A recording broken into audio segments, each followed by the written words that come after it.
With how to complete the mains का paper को कैसे कवर करे, right, and I will give you some very very cool handy tips which will help you definitely. तो let's begin. तो सीधे start करते हैं, maths करते हैं. Let's do the maths. I know maths is a part of, ठीक है, CSAT mains में नहीं आता सर, बट करते हैं. अब मैथ क्या कहती है भाई? मैथ ये कहती है कि सर देखो 20 क्वेश्चन मेंस में आते हैं, ठीक है, जीएस की बात कर रहा हूं, जीएस की बात कर रहा हूं, ठीक है. 10 क्वेश्चन आपके 10 नंबर के होते हैं और 10 क्वेश्चन आपके 15 नंबर के होते हैं, ठीक है. Again do the math. Math ये कहती है कि सर अप्रोक्सीमेटली अगर मैं 7 मिनट मानू 10 क्वेश्चन के लिए, पहले 10 के लिए, क्योंकि हमें लिखने कितने, बेसिकली हमें लिखने हैं यहाँ पे 2 पेज, ठीक है, पेजेस में बात करूं तो सर लगेंगे 70 मिनट. और मुझे लिखने हैं जो अगले 10 क्वेश्चन है जो 15 नंबर के हैं, उसमें लिखने कितने, 3 पेज, ठीक है. तो ठीक है सर, 3 मिनट एक्स्ट्रा मान लेते हैं तो 11 मिनट, ठीक है. आई एम जस्ट अज्यूमिंग, ठीक है. ऑब्वियसली बात है कोई 7.5 और 10.5 भी कर सकता है, बट दिस इज डन, ठीक है. तो the math would be same. तो 110 प्लस 70 इज 180 मिनट. यही लगता है, ठीक है, यही लगता है, मतलब जनरली ये करके जाते हो. This is what is the ideal case. Sir मैं इसमें नहीं बैठ पा रहा. प्रॉब्लम ये है ना कि सर मैं इसमें नहीं बैठ पा रहा हूं, ठीक है, मेरा छूट रहा है. अच्छा, एक चीज और बोलूंगा, जनरली ये उनकी प्रॉब्लम है सर जो ये 15 मिनट ऊपर हो रहा है. ऐसा तो नहीं हो रहा ना सर कि 3 घंटे का पेपर है मैं 4 में कर रहा हूं, तो गेम ही खत्म है, तो पॉसिबल ही नहीं है, ठीक है. बट ये उनके लिए है कि सर ना मेरा यार 3:15 पे खत्म हो रहा है सर, ठीक है, मेरा 3:20 तक चला जा रहा है पेपर, अब बताओ, लग जाएगा. बट उससे ऊपर ये अप्रोच वर्क करेगी, बट बहुत सारे क्वेश्चंस में करना होगा, ठीक है. ये एक पहली बोल रहा हूं, बाद में तुम you'll criticize me, ठीक है. तो अब बात करते हैं, ये आइडियल सिनेरियो है, but trust me on this, mains में ऐसा नहीं होता. रियल मेंस ऐसा होता ही नहीं है. क्यों सर? अभी मैं पूरा प्रूफ करके दिखाऊंगा, डोंट वरी, पूरा प्रूफ करूंगा. क्योंकि रियल मेंस में कुछ मेंस के क्वेश्चन में आप ज्यादा टाइम लोगे. Let's just say you are taking a time of 2 minutes, आप 2 मिनट ज्यादा ले रहे हो कुछ क्वेश्चन में. But sir there will be some question जहां पे आप 2 मिनट से कम टाइम लोगे. What are you saying sir? आप ये कहना चाहते हो 7.5 मिनट के क्वेश्चन को क्या मैं 5 मिनट का क्वेश्चन कर पाऊंगा? Yes, there will be some question. If you don't believe me, let me directly show you the proof. For example, let's go to the GS1 का लास्ट ईयर का paper, ठीक है, ये लास्ट ईयर का mains का paper है, मैं live दिखा रहा हूं आपके सामने, ठीक है. अब आपसे मैं क्वेश्चन पूछता हूं, क्वेश्चन नंबर 2 देखो आप, सिर्फ just see the question number 2. What is the difference between Mahatma Gandhi and Rabindranath Tagore in their approach towards education and nationalism? ज्यादा कंटेंट इस पे अवेलेबल किसी के पास भी नहीं है. चलो ठीक है, हिस्ट्री ऑप्शनल है सर मेरा, मुझे आता है, वेरी गुड, थोड़ा बहुत चल तूने लिख दिया. What about the 6th question? What are fjords? How are the fjords formed? Fjords तो चलो मैं बता दूंगा, वैलीज है, ग्लेशियल वैलीज है, तो मुझे भी पता था. ये फॉर्म कैसे होते हैं, इतना डीप में कौन पढ़ता है landforms? Second, why do they constitute some of the most picturesque region of the world? सुंदर रीजन क्यों कहलाते हैं? अब इसमें भी कहानी बनानी पड़ी, बट इतना कंटेंट नहीं आता था. सर मेरा ज्योग्राफी ऑप्शनल है, मुझे आता है. चल ठीक है, ठीक है. 7th क्वेश्चन लेते हैं. Why is south west monsoon called as पूर्वाए इन द भोजपुर रीजन? अरे मुझे नहीं पता भाई ये भोजपुर रीजन कहां है, क्या है, राइट, ठीक है. And how has the directional season wind system influence the cultural ethos of that region? अब एक पर्टिकुलर भोजपुर रीजन के, right, if I am not wrong, शायद बिहार साइड में है, बिहार यूपी साइड में, ठीक है, राइट, के कल्चरल एथोस को मुझे कैसे पता होगा? समझो, it is a very very pin pointed question. मतलब कंटेंट यहां पे भी अवेलेबल नहीं है, ठीक है. कंटेंट उतना जो जो जो जो मेन कंटेंट होता है जिसमें सब तर लिखते हैं, नहीं अवेलेबल है. समझो, यहां पे भी वो अवेलेबल नहीं है. सर मैं हूं इस पर्टिकुलर रीजन से, अब बताओ, ठीक है, कोई बात नहीं, ठीक है. तो सिर्फ आप ही तो हो, मेजॉरिटी बच्चों से तो नहीं हो रहा ना. द पॉइंट इज दिस, अगर अब भी आप करोगे तो मेरे भाई 12th क्वेश्चन बता. 12th तूने बता दिया ना, मैं तुझे सल्यूट करूंगा, right. What were the major technological changes introduced during the sultanate period? How did those technological changes influence the Indian society? अब बता. 15 नंबर, 15 मार्क्स, ठीक है, राइट, 250 वर्ड्स और 3 पेज तुम भर पाओगे? नॉट एट ऑल, मतलब possible in that particular time. Trust me on this. मैं वहां एग्जाम देके निकला, मैंने बहुत बच्चों से पूछा, ठीक है भाई तूने 12वां का क्या लिखा, बोलिया पता नहीं, ठीक है राइट। मैंने पूछा और कौन सा क्वेश्चन, फिर उन्होंने मुझसे पूछा, बोले यार तूने 7वां क्या लिखा, ठीक है, मैंने कहा पता नहीं, ठीक है। मैंने उससे पूछा, मैंने कहा तुझे छठा आता था, बोला नहीं यार अपने आप कहानी बना दी, पता नहीं क्या है, ये तो भूल भाल किया था, प्री में कभी पढ़ा, याद ही नहीं होगा, ठीक है। सेम वे रविन्द्रनाथ टैगोर, चलो ये तो मुझे रविन्द्रनाथ टैगोर का बस एक पॉइंट पता था, ठीक है, वो नेशनलिज्म की बात करते हैं और दूसरे रविन्द्रनाथ टैगोर फॉर्म्स इंटरनेशनलिज्म पे, बट उस पे 10 नंबर भरना was literally tough game. So point क्या है, हर पेपर में देयर आर क्वेश्चंस जो आपको क्या सभी को नहीं आते, एंड ये क्वेश्चन कभी भी डिसाइडर नहीं हो सकते। So a fool will waste his 11 golden minutes on this particular question, जबकि ये क्वेश्चन क्या है, लास्ट के 2 से 3 मिनट में जो 3 2 4 5 6 पॉइंट आ जाए, बस फटाफट डल्ली सल्तनत रेंज फ्रॉम दिस ऐसे करना होता है, ठीक है। तो सर मैं यहाँ के ये जो 8 कीमती मिनट्स मिले हैं, क्योंकि ये क्वेश्चन तो मैं 3 मिनट में कर रहा हूँ, 4 मिनट में कर रहा हूँ, ठीक है, तो मेरे जो 7 कीमती मिनट मिले हैं वो मैं कहां लगाऊंगा, वो मैं वो क्वेश्चन में लगाऊंगा जो मुझे बहुत अच्छे से आते हैं। For example 20th question, discuss the impact of LPG reforms on ethnicity and communalism in India, right?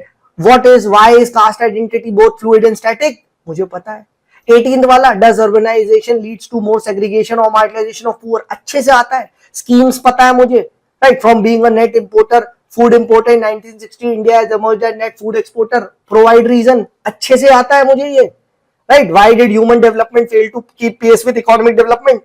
I know very nicely, schemes भी पता है मुझे, स्किल इंडिया मिशन और ये सारे पॉइंट्स में यहाँ पे लिखूंगा, हाँ है ना, पता है मुझे, पता है। Comment on the resource potential of the long coastal line India, ये मुझे पूरा पता है, डायग्राम भी बनाऊंगा यहाँ पे। So I can afford to give this question 11 की जगह ले बेटा 12 मिनट ले जा, चल तू, ठीक है, ले जा 12 मिनट, कोई दिक्कत नहीं है, बट ये क्वेश्चन सबको आते होंगे, ठीक है। अब देखो, अब गेम क्या है, अब कुछ बच्चे क्या करेंगे, इसी भी क्वेश्चन को भी 7-8 मिनट में जल्दी जल्दी निपटाने की कोशिश कर रहे होंगे, और इसमें भी they would be writing something something something, कुछ भी एंड लिख रहे होंगे, ठीक है। तो बस खेल पलट गया ना, कि आपने ये जो आते हुए क्वेश्चन थे उसको भी आपने कैसे लिखा, आपने उन आते हुए क्वेश्चंस को भी एवरेज लिखा, बल्कि बिलो एवरेज लिखा। क्यों सर? क्योंकि टाइम के साथ आपकी एफिशिएंसी घटती है। यानी सबसे फर्स्ट एडवाइस क्या है सर? सबसे फर्स्ट एडवाइस है select the question well. Question को सेलेक्ट एक बार स्कैन करो। सर क्या स्कैनिंग के लिए यूपीएससी एक्स्ट्रा टाइम देता है? बिल्कुल देता है। एक्चुअली में पेपर 9 बजे से नहीं स्टार्ट होता, 8:50 8:55 पे कॉपी आपके हाथ में होगी। अगर ना मिले तुरंत खड़े हो जाना अपनी सीट पे, ma'am give my copy, give the question paper. 5 minute UPSC आपको क्वेश्चन पढ़ने का पूरा वाजिब टाइम देता है, और वो 5 मिनट में भाई 20 क्वेश्चन हम आराम से देख सकते हैं। इतनी तुम्हारी गंदी रीडिंग स्पीड नहीं है कि तुम 20 क्वेश्चन को 5 मिनट में नहीं देख सकते। देख लोगे, तुम्हें खुद पता चल जाएगा, ओ ये क्वेश्चन करना है, ये क्वेश्चन करना है, ये क्वेश्चन नहीं करना है, ये क्वेश्चन बाद में करूंगा। एंड वहां पे तुम्हारा मैक्सिमम टाइम एलोकेशन उन्हीं क्वेश्चंस को जाना चाहिए जो आपको बहुत अच्छे से आते हैं, जिनको मैं अच्छे से लिखूंगा, स्कीम्स लिखूंगा, डायग्राम्स बनाऊंगा, डेटा लिखूंगा, फैक्ट्स लिखूंगा, वे फॉर्ड लिखूंगा, ये करूंगा, ठीक है। और बाकी जो क्वेश्चंस है वहां पे मैं फड़ मारने की कोशिश करूंगा कि चल निकल निकल। तो अगर वो 1 या 2 क्वेश्चन तुम्हारे 3 मिनट 4 मिनट लास्ट के 2-3 मिनट में भी हुए, तुम्हें एज सच स्कोर को डिफेक्ट नहीं जाएगा। बट अगर आपने हर क्वेश्चन को 8 मिनट दे दिया, तो जो क्वेश्चन आपको आता हुआ नहीं था उसमें भी आप कुछ भी लिख रहे हो, यू आर जस्ट राइटिंग, 0 मिलेगा, लिटरली आपको 0 मिलेगा, क्योंकि वो सब गलत लिख रहे हो। तो आपने एक तो गलत लिखा, आपको नंबर भी नहीं मिला, एनर्जी भी गया, टाइम भी गया, पेन की रिफिल भी गई, और मोस्ट इंपॉर्टेंट आपने वो कीमती वक्त बर्बाद कर दिया जो उन क्वेश्चन में आपको लिखना था जो तुम्हें अच्छे से आते थे। यानी एडवाइस 1 है, ये 5 मिनट का जो यूसेज शुरू में मिलेगा वो बहुत ही स्मार्टली करना है। Choose well. और ऑप्शनल में तो गेम और ज्यादा बढ़ जाता है, क्योंकि वहां तो लिटरली क्वेश्चन सिलेक्शन आपका डिसाइड कर देता है नंबर आ रहे हैं या नहीं आ रहे हैं, ठीक है। ये second advice is with regards to representation style. अब क्या होता है कि जनरली कुछ ये उन बच्चों के साथ है जो बहुत लिख रहे हैं ऐसे ऐसे पॉइंटों में, जैसे फॉर एग्जांपल पंचायती राज का lack of fund with panchayati raj, lack of function, ठीक है, करप्शन एट लोकल लेवल, ऐसे आ रहा है। तो अगर आप ऐसे प्रेजेंट कर रहे हो तो पूरी पूरी लाइंस लिखना पड़ रहा है, ठीक है। या फॉर एग्जांपल हेल्थ केयर का ले लो, ठीक है, हेल्थ केयर में क्या है, lack of availability of good doctors, ठीक है, लैक ऑफ या एक्सपेंसिव मेडिसिन, अफोर्डेबिलिटी, इस तरीके से पूरा पूरा आप लिख रहे हो। Instead just go for this affordability, availability, accessibility, और यहां आपने एक छोटा सा डेटा डाल दिया, ठीक है, example example example.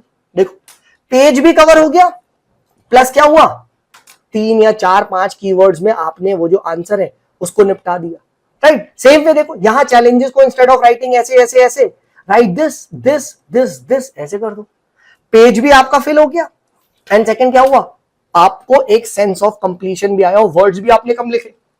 Second advice is this, change your representation style. अगर आप सीधे सीधे लिख रहे हो, कुछ कुछ जगह पे क्या करो, कुछ कुछ जगह पे चैलेंजेस और ये करो। और ये मैंने AIR 1 की कॉपी में देखा था आदित्य श्रीवास्तव ने, कुछ जगह उसने वे फॉरवर्ड पेज को भरने के लिए क्या कर रखा था, ऐसे लिखा वे फॉरवर्ड, ठीक है, एंड इंस्टेड ऑफ राइटिंग 1 2 उसने 1 2 3 4 ऐसे कर रखा था। जस्ट लुक एट इस कॉपी, मैंने कल ही अपने कोर्स में डिस्कस करा है, ऐसे कर रखा था उसने, तो पूरा पेज भी भर गया एंड आपका हो भी गया, हाँ है ना। तो ये चीज पे बिलीव करो। Third advice, shorten the sentences. Sentence को शॉर्टन करना सीखिए, right. Instead of writing domination of main in society, right patriarchy, right, right patriarchy, ठीक है, ये चीज आप करिए। Fourth advice very very very important, इससे तो लिटरली आप अपना आधा घंटा भी पेपर में कम कर सकते हो। I have seen a lot of copies, वो लोग इंट्रो में, कंक्लूजन में बहुत टाइम लगा रहे, लंबा लंबा लिख रहे हैं, not more than 2 lines, 2 line से ज्यादा नहीं, ठीक है, राइट। कैसे लिखे इंट्रो, डेटा लिखो या कुछ कोड लिखो या डिफाइन करो। मैं देखता हूं बहुत सारे स्टूडेंट्स पूरा पूरा data plus code plus define तीनों कर दे रहे हैं, राइट। ग्लोबल वार्मिंग आया, global warming is called as, right, that define increase of temperature due to the जितने भी आपके ग्रीन हाउस गैस एमिशंस वगैरह, according to IPCC report it is increasing at 1.5 degree, या इस तरीके से, ये आप दोनों लिख दिया तुमने, ठीक है। ये आपने ग्लोबल वार्मिंग को डिफाइन भी कर दिया, इंक्रीज इन टेम्परेचर, प्लस आपने क्या कर दिया, अकॉर्डिंग टू IPCC रिपोर्ट भी लिख दिया। लो भाई, दोनों लिखने की जरूरत थी, ठीक है। सेम चीज with respect to conclusion, 1 line 1.5 line में कंक्लूजन खत्म करो, कीवर्ड्स रेडी रखो, विकसित भारत, एक भारत श्रेष्ठ भारत, ठीक है, संकल्प जो आपका है विकसित भारत, ये जो भी है, ठीक है, DPSP अपने रेडी रखो, ठीक है, कोर्ट्स अपने रेडी रखो, नीति आयोग की रिकमेंडेशंस को रेडी रखो, सेकंड ARC की रिकमेंडेशन को रेडी रखो, यूज देम इन कंक्लूजन, ठीक है, very very important. And advice number 5, जहां कम आता है, जिन क्वेश्चंस में कम आता है वहां, बिकॉज ये हमारे अंदर एक फीलिंग होती है कि सर पेज खाली नहीं छोड़ना है, खाली नहीं छोड़ना है, which is to an extent सही है, ठीक है। तो make diagram and fill the pages rather than writing words, क्योंकि वर्ड्स को लिखने में क्या है, मुझे टाइम लगेगा प्लस स्पेस भी कम घिरती है। बट अगर आपने इस टाइप का सपोज करो डायग्राम बना दिया, तो देखो इतनी सी पेज में मैंने सिर्फ 3 वर्ड्स में इतना पेज कवर कर लिया, if you can see, right. जबकि यहां इतने सारे वर्ड्स में क्या हुआ, केवल इतना सा पेज कवर हुआ। तो आप समझने की कोशिश कर रहे हो कि आप वहां पे डायग्राम वगैरह बना के कुछ ना कुछ कर सकते हो। But please understand, mains is all about allocating the right time to the right question, क्योंकि समझो दोस्त, एफिशिएंसी टाइम के साथ घटती है, ठीक है, राइट। अगर आप क्या है शुरू में वो क्वेश्चन नहीं करते हो अच्छे से जो आते हुए हैं, तो हो सकता है जब तक आप क्या है, जब तक आप लास्ट में इन क्वेश्चंस पे पहुंचो, सपोज करो कोई 16 या 17 क्वेश्चन पे लास्ट के 30 मिनट्स में पहुंच रहा है, वो ऑलरेडी थक चुका है, ठीक है। और अगर इमेजिन करो कोई बंदा लास्ट के 15 मिनट में उसके पास 4 क्वेश्चन बचे, 5 क्वेश्चन तक बचे करने के लिए, बट वो कैसे क्वेश्चन है, वो ऐसे क्वेश्चन है जो उतना सोचोगे तब भी नहीं आएगा। फॉर एग्जाम्पल 12th, राइट, तुम्हें ज्यादा नहीं आएगा, ठीक है। फॉर एग्जाम्पल 7 लिखना है, मैं ये नहीं कह रहा नहीं लिखना है, लिखो जितना आ रहा है लिखो, बट लास्ट में लिखना है।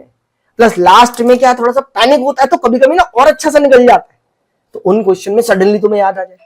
प्लस ऐसे क्वेश्चन को जब आप पढ़ लेते हो and you see them at the last, तो हमारा ब्रेन ना सडनली वो करता है कि हाँ यार एक फ्योर्ड्स पे क्वेश्चन है, बट तुमने देख लिया, अब माइंड में फ्योर्ड्स है, बाय द टाइम तुम 18 तक पहुंचे अभी तुमने फ्योर्ड्स का क्वेश्चन स्किप कर दिया। बट माइंड में फ्योर्ड चल रहा है, चल रहा है 17 पे 18 पे सडनली तुम्हें याद आ रहा है glacial valley, landforms, go back to the question और स्टार्ट राइटिंग दैट। ऐसा होता है। इंस्टेड फ्योर्ड्स का आगे अब तुम रुको, पॉज नहीं लेना, ठीक है, पॉज नहीं लेना, आगे वाली लड़की को बाद में देख लेना, ठीक है, राइट, मुंडी नीचे रखना है, समझो, क्योंकि द मोमेंट आपने ऐसे करा वो एक मोमेंटम ब्रेक हो गया बस। और पहले 5 मिनट का बहुत ही स्मार्टली यूसेज करना है। I am telling you 5 minute बहुत होते हैं एग्जाम में, ठीक है, to decide which questions I will attempt and in what priority. Trust me on this, तुम बहुत ही आसानी से मेंस का पेपर पूरा कर लोगे, ठीक है। मैंने एक भी टेस्ट नहीं लिखा, still I could cover a lot of sections of the mains with ease। बस ethics छूटा था because ethics required that practice, जो मैंने बिल्कुल भी नहीं करा था, ठीक है, राइट। वहां मैं अपने स्वीट टाइम में लिख रहा था, which was of course my blunder, I accept that, but mains वैसे पेपर नहीं छूट रहे, ट्रस्ट मी ऑन दिस, नहीं छूटेगा, इस बात का अश्योरेंस है।